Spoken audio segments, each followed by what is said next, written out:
এই ভদ্রলোকের বয়স 40-এর মতো। রাস্তায় পাশ থেকে ফেলে দেওয়া খাবার তুলে খাচ্ছিলেন। আমি কাছে গিয়ে বললাম, চলুন আপনাকে ভালো কিছু খাওয়াই। তিনি ধীরভাবে বললেন, আমার অভ্যেস হয়ে গেছে, আমি এসবেই খুশি।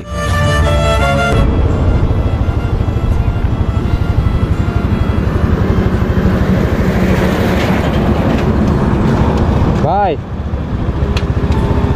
এই যে, আর আপনি খাবেন তো? আসেন আসেন,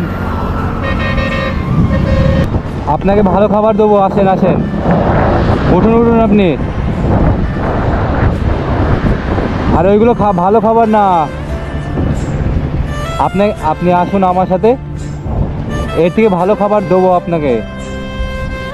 ওগুলো নষ্ট খাবার আগে খেতে হবে না, আরে শরীর খারাপ করবে আপনার। উঠুন উঠুন উঠুন,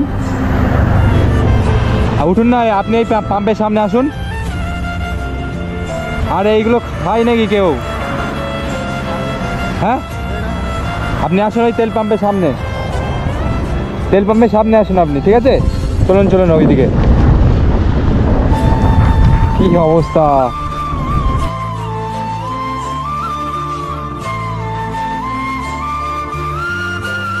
একটা মিনিট আপনি আমার একটা রিকোয়েস্ট রাখুন, আপনি এইগুলো আর রেখে দিন, আপনার কাছে এইগুলো রেখে দিন, খাবেন। ওইগুলো তো 1 মাস পুরনো ভাত খাবার, ওই নষ্ট খাবার কেউ খায়?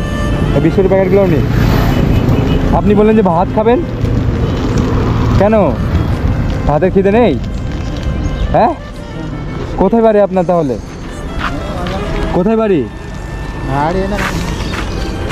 ফেলে দেবেন না যেন, এটা আপনার জন্য, ঠিক আছে?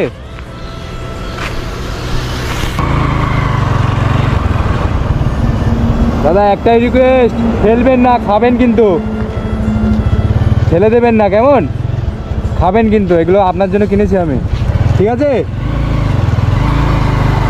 আর এখানেও আসে, আমি দিতে গেলে ও নেবে না, দৌড়ে পালাবে। এবার রাস্তায় আমি দিতে যাচ্ছি, ও দৌড়ে পালাচ্ছে। বাইচান্স একটা দুর্ঘটনা ঘটে গেলে কি দেখবে এটা? আমি ওনাকে বললাম আপনি তেল পাম্পে, দেখেন, আপনি দেখেন, ওনাকে বললাম তেল পাম্পের সামনে আসতে।